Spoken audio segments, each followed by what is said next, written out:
Hey, this is Davin with Redline Rebuilds, and our update for today. We are starting our Honda Trail 70 teardown and rebuild. So here we roll.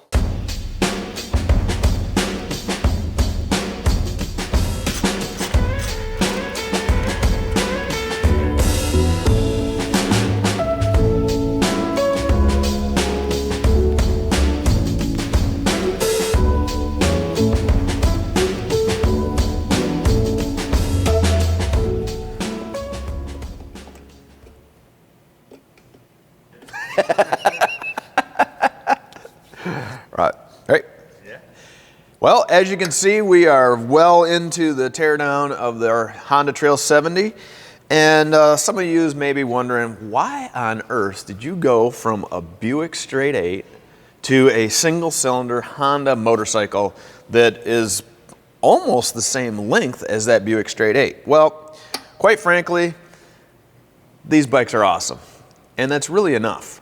But some of the idea is, these are so easy to work on, parts are very available, they have a lot of value relative to the bike size, if you will.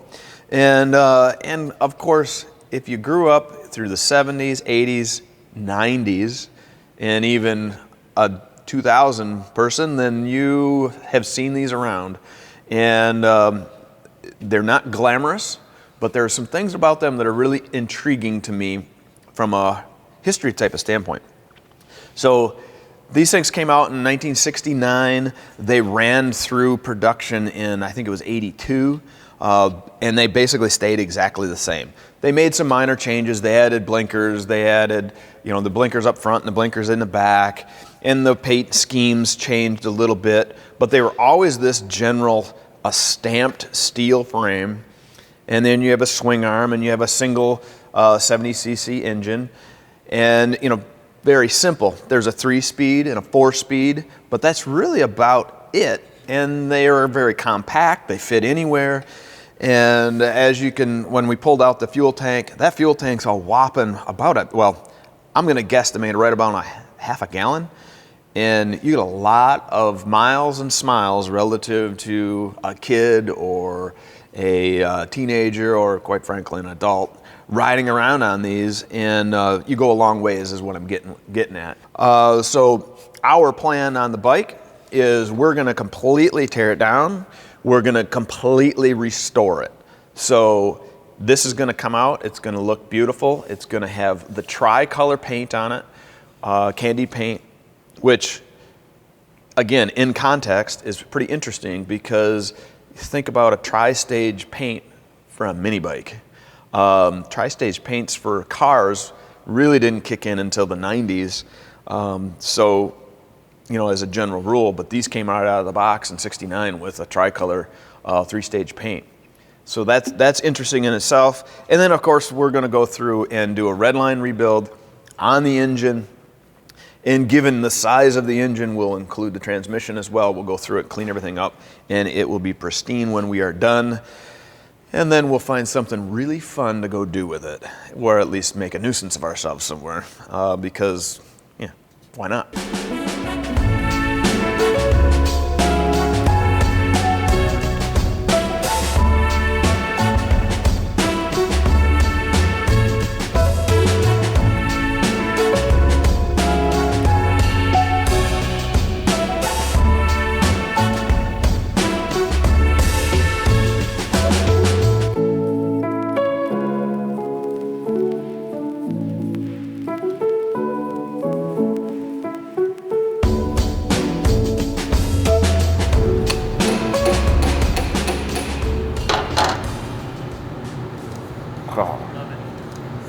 It works every time. I've yet to have this fail me. If you have any issues where you come across specifically a Phillips head bolt that will not come out based on just grabbing a screwdriver like this one here, I can stuff it in there and I can get it in there tight and I can get a lot of leverage on it. But what's going to happen is it wants to come up and out every time, right? So you can only push on it so much. What this little impact driver does is obviously it drives the head of that screw, but I'll show you here as I push it, it'll spin. It turns, right? And it'll also go clockwise or counterclockwise, depending on what you're looking for. But the idea is you use a hammer on the end of it. You hold it nice and tight, but you use a hammer on the end of it, and it impacts and twists. And the impact driver takes it apart almost every time. Knock on proverbial wood.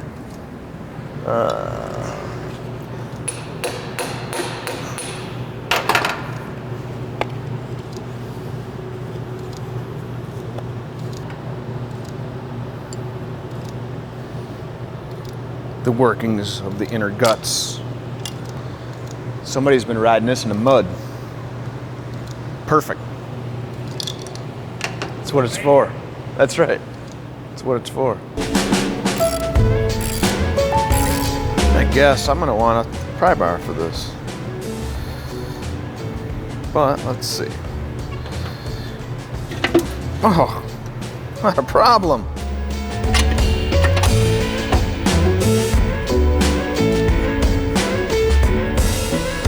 There we go.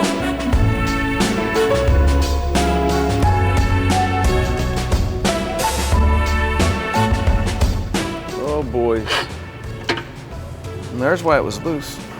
In case you're wondering, it shouldn't look like that. The bearings are basically whooped.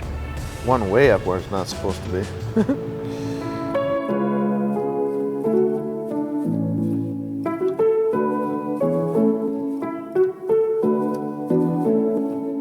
Here we are. We have our engine and transmission all in one here, sitting on our operating table, or at least that's what it feels like.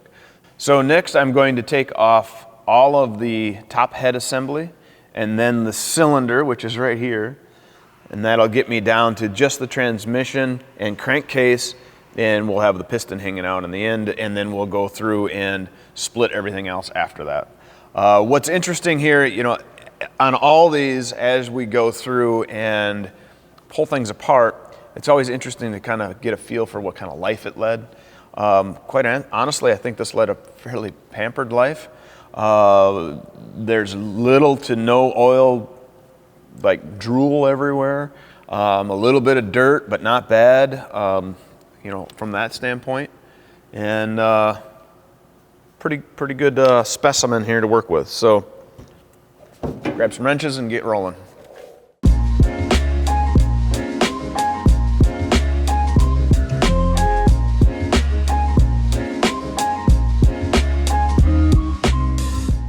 Pull out the picture book. So how do we take... All right, so I had to do a little investigation how to remove the head, because you have the timing chain that comes clear down to here, right? Because the timing chain has to be driven off the crankshaft. Well, this is the crankshaft. So what I found is that I need to pull the magneto off now, and then that gives me access to the bottom timing chain gear. And then I've already had this bolt out, which holds like the idler function. And then I can loosen up a couple of these and everything's supposed to fall out. So let's see if it works.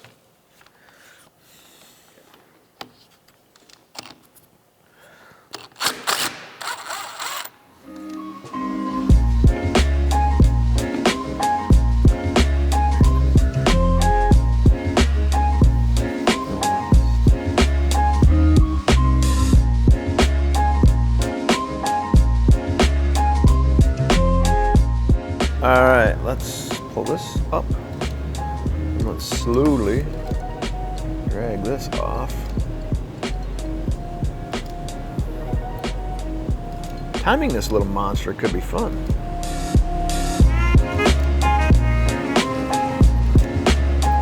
You can almost turn that into a necklace, if you're into that.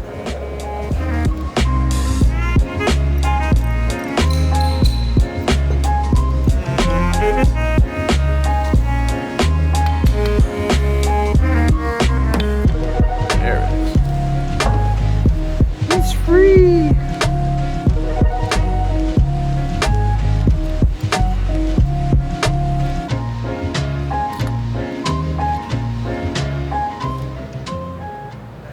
right, so how this sits in the bike is like this, which you can see right here.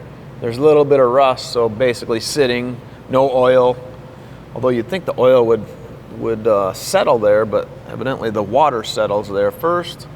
Kind of makes sense. And we got a little corrosion in there, and I can feel it. So at this point, I know I'm going to have to bore the cylinder and put a little bit bigger piston in it to make up for that. So, but that should be pretty straightforward. That probably actually, I probably just hone it to size, not really cut it. Well, as you see, I'm a little further along on tearing this case down from the last time, and if you watch this little snippet, you'll see why. Ben decided he would play mechanic and take a long time to take out a couple bolts, but it's very creative and it'll look fantastic in the final video, of course.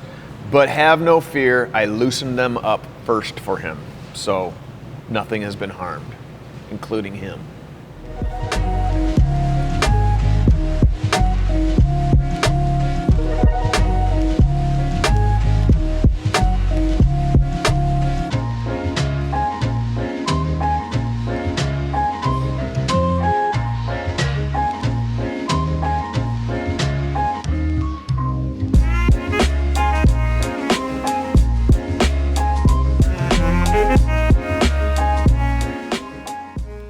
So as your shift forks slide across, which is going to be difficult the way things are sitting here, but as they slide across, these pegs slide and then engage the next gear over, such as that.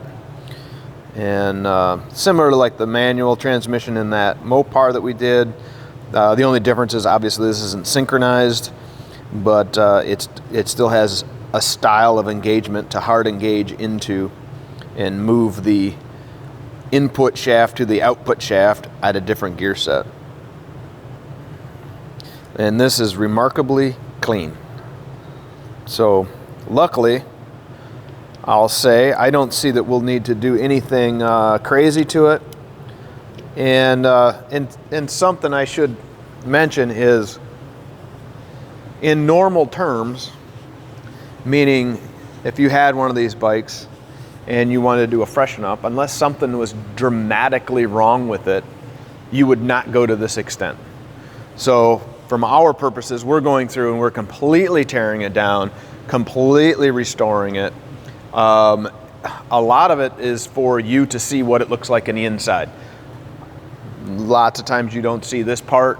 On a motorcycle, you typically stop at the jug unless you had a problem with the crank or with the main bearing or, something in the gear cluster, the kickstarter, or any of that type of stuff that went bad.